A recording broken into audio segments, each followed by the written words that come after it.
Hello sa inyo mga kasari, good morning. So today is Friday at palengke day po ngayon. Pero maya maya pa po kami aalis. Mga siguro, mga 8 or 7:30 kapag nagising na si partner. Syempre aasikasuhin muna namin guys itong mga alaga namin bago kami umalis. Para naman hindi sila magutom, papakainin muna namin sila. So eto, katabi ko ngayon guys si Bebang. Nagising siya. Ngayon guys is mamimili tayo ng halagang 5,000 na sigarilyo, Chester, Marlboro. Tapos mamimili din tayo ng frozen. Yan, yung mga frozen goods natin, Jumbo hotdog, TJ na regular, longganisa, skinless at embutido. Tapos guys, bibili din tayo ng plastic bag na medyo malaki-laki dahil naubos na yung panggamit natin dito sa tindahan. And then maghahanap din tayo ng ilang biskuit na ubos na dito mga kasari. So ngayong umaga guys is kakatapos ko lang actually mag-upload ng vlog. Inagahan ko talaga yung pag-upload ngayon ng vlog kasi aalis kami. Ayoko naman guys na pagod kami pag uwi tapos pandalas akong mag-upload. May stress lang ako kasi pag uwi mag-aayos pa ako ng mga pinamili, 'di ba mga kasari? Kaya gusto ko kahit papano is mabawasan na yung mga gagawin ko. And hindi rin nade-delay yung upload ko. Kasi madalas guys nade-delay yung upload ko. Isa ng reason dyan is yung nawawala ng wifi. Yan. So, ayun guys, update ko na lang kayo later. Try ko yung best ko na makapag-video kahit konti sa palengke. And then titingnan ko din mga kasari yung presyo ng bigas ngayon. Yung mga imported. Kasi ngayon guys, diba, nagpa-deliver ako ng 7 sako.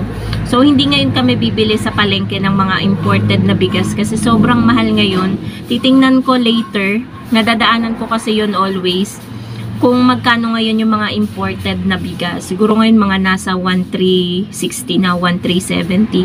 Yan yung hula ko guys, mamaya malalaman natin. So, update ko na lang kayo mga kasari later.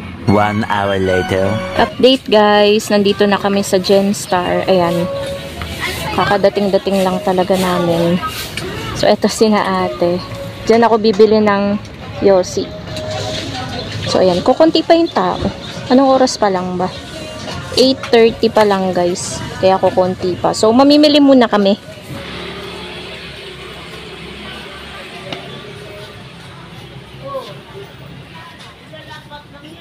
Ano hanap?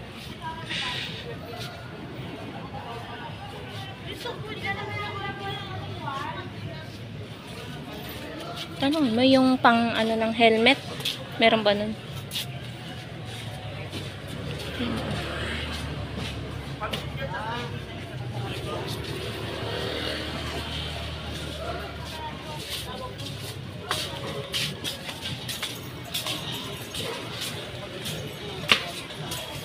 May bibili na ako dito.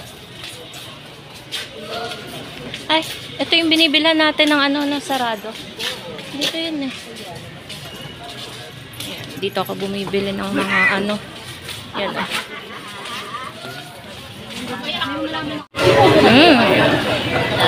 Bili tayo ng frozen kina ate.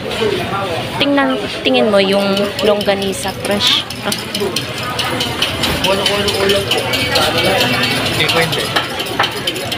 Pero hinahanap ni ina eh. Tsaka skinless pa po. Yung garlic 4.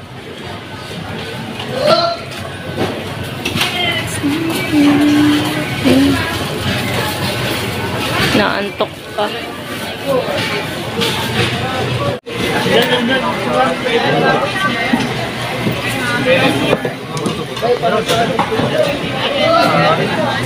Parang paubos na yung niya.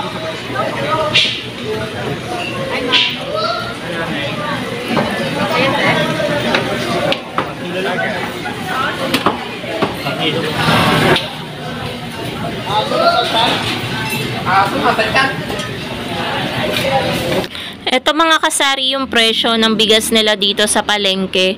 Bali yung perfect grain is 1,340. Yung sweet jasmine naman na denorado is 1,350. So mali pala yung hula ko. Medyo mas mababa pala kasi yung hula ko kanina 1,360 or 1,370. So ito guys yung stocks nila ng bigas. Sobrang dami. Nakaka-inspire sila. Ang sarap tuloy magbigasan. Inaantay ko lang guys si partner pero hindi na ako nakapagantay. Pumunta na ako dito sa binibilhan namin ng sigarilyo kasi ito na lang yung last namin na pupuntahan. Nag-video ako dyan na medyo kinakabahan pa dahil yung cellphone ko is nakapatong lang sa isang tabi. Baka madampot. Plus yung bantay, binabantayan ko pa yung isang eco bag ko dyan tsaka yung dalawang helmet na aking bitbit. So, iba talaga guys kapag vlogger, talagang multitasking tapos ayan o, may kumakaway pa.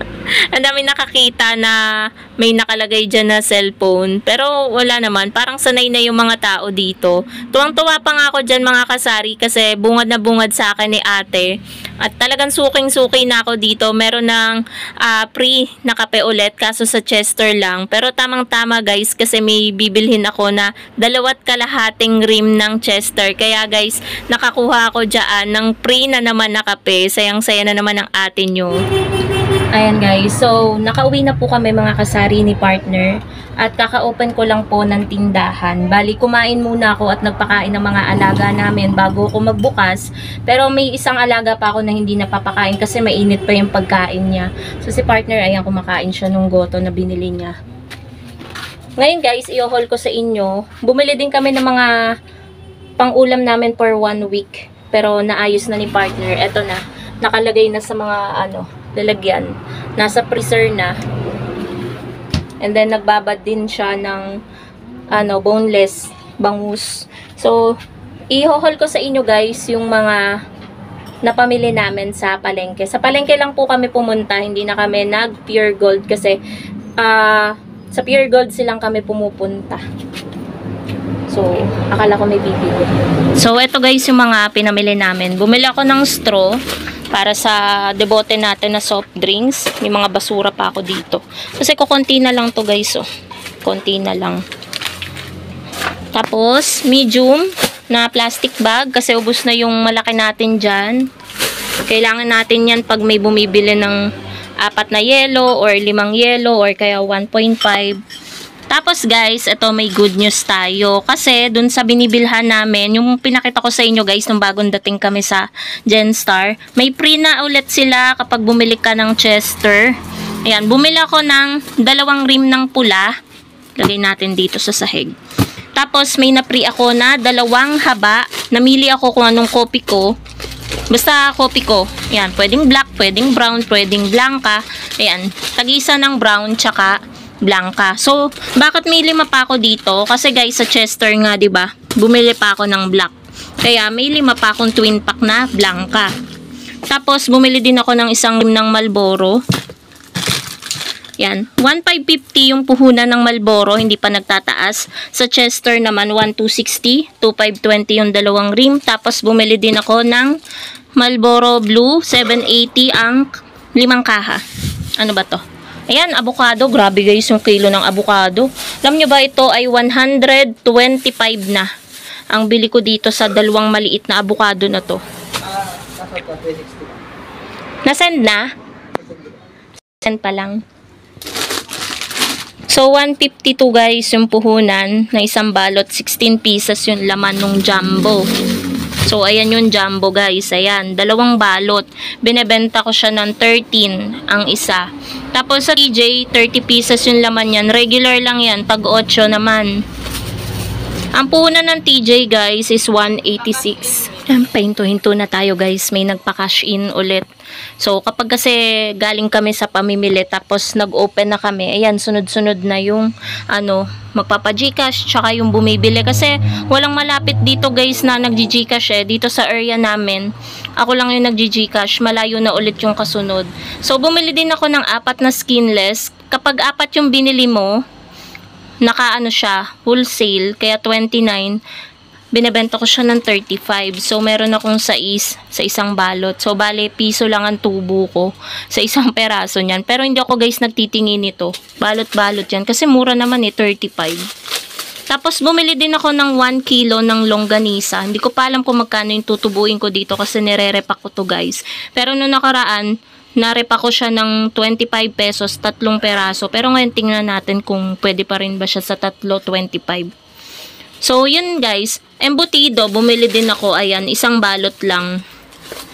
Ang puhunan ng embutido ay 62, nagmahal na pala siya. Binebenta ko yung embutido ko ng 17. So, yan lang mga kasari yung mga pinamili namin. Every Friday din kasi bumibili kami ng stock ng pang-ulam namin for 1 week. Yun yung schedule talaga ng pamimili namin. Di ba dati, mga kasari, every Saturday. Kaso binago namin every Friday, kasi kapag Friday wala naman masyadong ganap, wala ding delivery, kaya ayun. So yun lang guys, thank you so much for watching and happy selling po sa inyong lahat. Bye guys.